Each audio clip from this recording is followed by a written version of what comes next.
Hello, coaches. Welcome to the final quarter of the corporate sponsored coach training program. With these 5 sessions that are coming up, this one included, we're going to be taking a look at masterful coaching. Not only what is masterful coaching, but how do we do it? How do I become more masterful in the choices I make and the actions I perform within a coaching session? How can I appear more masterful? And also, as I'm growing in my coaching skills, how do I prepare for the longer term goal of achieving a master certified coach credential from the International Coach Federation? To be clear, I don't think the MCC is the destination we all should pursue as coaches, but I think the journey to that destination is very valuable. Whether or not you apply for that credential, I think you should be considering how to become more masterful in the choices you make within a coaching session. The what is a challenge because there is no science behind what makes a session masterful.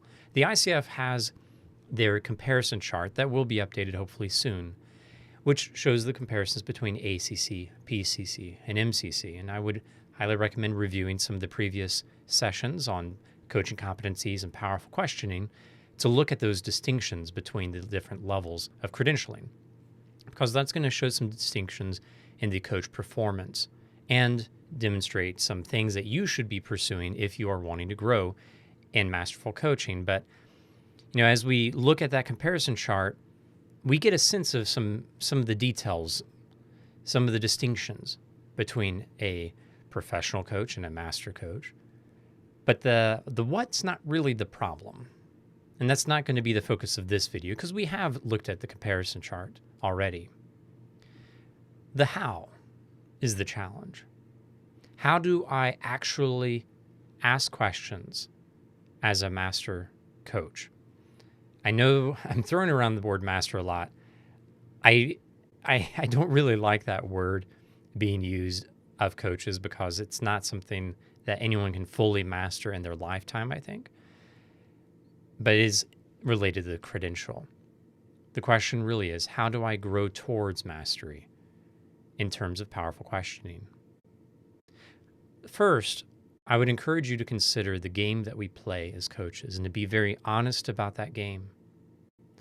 To understand the game, we need to understand the 2 main reasons a coach offers more in any coaching question that we do offer, or any input. As if you've been in the coach training program that we've looked at so far, as we've gotten to this final quarter, you'll have had our mentor coaching sessions if you're in the live training, the assessing that we do.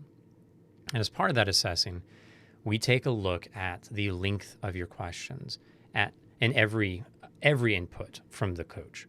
So whether that's an observation, a paraphrase, a closed question, an open question, we break all of those down and grade them on a variety of factors, including how open and concise the question is.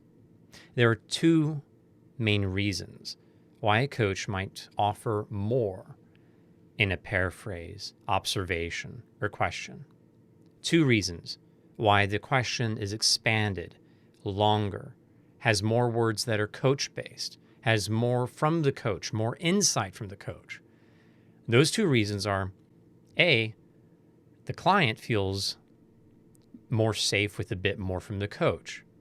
I usually call this a lower readiness or less experienced client, someone who's less familiar with coaching. I don't think that's a good enough excuse most of the time, because in my opinion, that only accounts for maybe 20 to 30% of the reason why coaches have longer questions, extended paraphrases, and directive observations. Now, the second reason coaches go a bit long and add more is because it's more comfortable for the coach. When we are coaching, our work is done out of a sense of familiarity and safety. The decisions we make are based on what we feel more capable doing. What we feel is most authentic to who we are, at least as we grow and get started in the field of coaching. But as you grow, and as you recognize the value of those moments where the client is in the spotlight fully, you really do begin to realize the importance of the coach stepping back further and further and creating the most succinct questions, not out of a need to achieve some sort of accreditation or credential, but instead, we realize the value of being very direct, or at least very succinct, using the simple language of the client who is creating the question for themselves in many ways as they share. Hopefully this isn't your first experience with guidance around powerful questioning. This is meant to be building on everything we've learned so far. There's a process for building questions. There's a process for getting guidance of what kind of questions the coach should be asking based on the agenda setting and the checking in of the agenda. All of these things are coalescing, coming up together as we get to this final quarter of training. So with all of that in mind, we begin to look at the identity of the coach and the way the coach sees themselves within a coaching session. The value that I bring as a coach, is it based on my insight? If so, then that means I'm a creative coach. I'm using what's going on in the session to create something really interesting, snappy. I'm a performer. And there's room for that in coaching.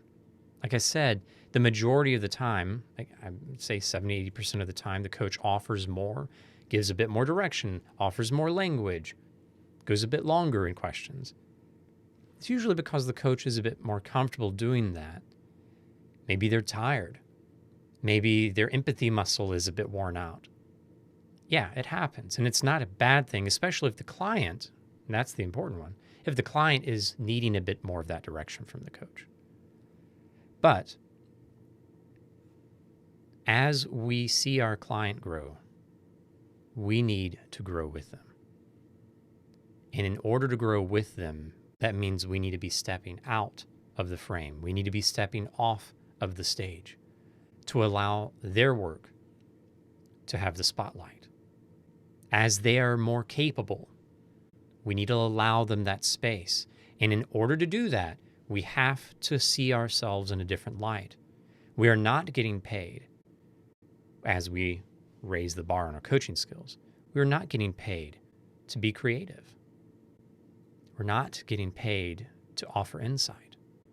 We're not getting paid to give. So the creativity that is associated with powerful questioning from ACC to PCC performance, it's relevant, it's valid, it's a part of coaching. But as you step over to master level coaching, we step aside or step away from creative coaching and questioning, and we step towards the idea of translated questions. We are translators of the client's language so that they can hear it for themselves. The client is speaking, sharing what's on their heart, what's occurring to them in the session. They're using a metaphor. They're demonstrating their frustration or anger, fear, excitement, happiness with their body language and their tone and the words they choose. And we bring all of those into ourselves and we translate that into the most simple client question we can come up with. What makes blank, being the client language, true? What do you need to learn in blank client language? 5 words, 7 words, tight, succinct questions.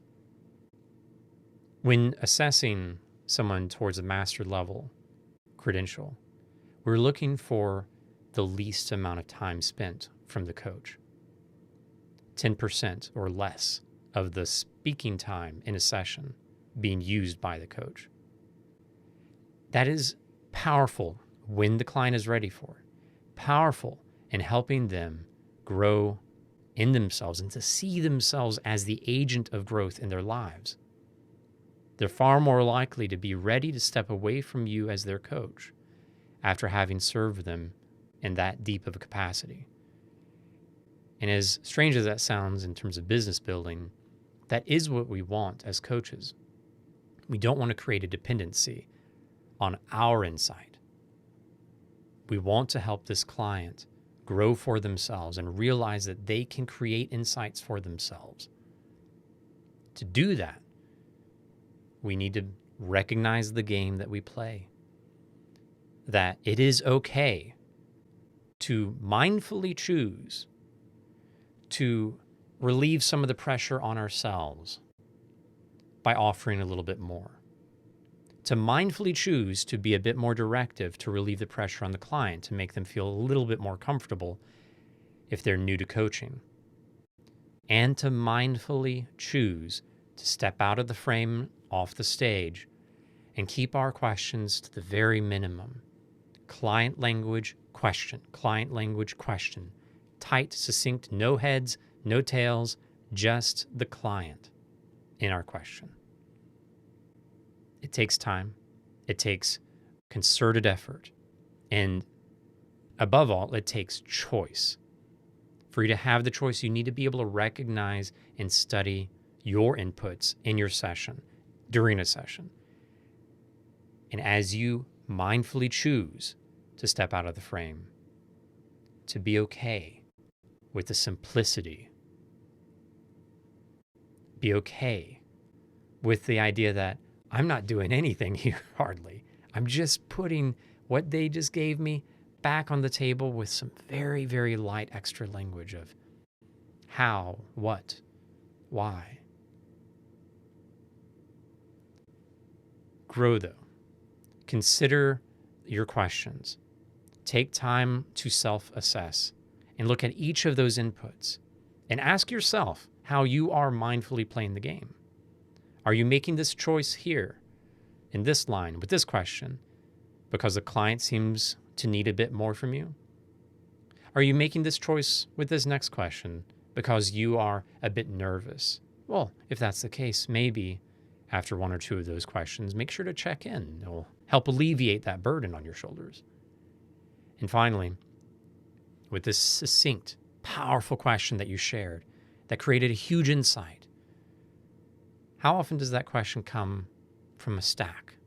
How often does that question come from a paraphrase?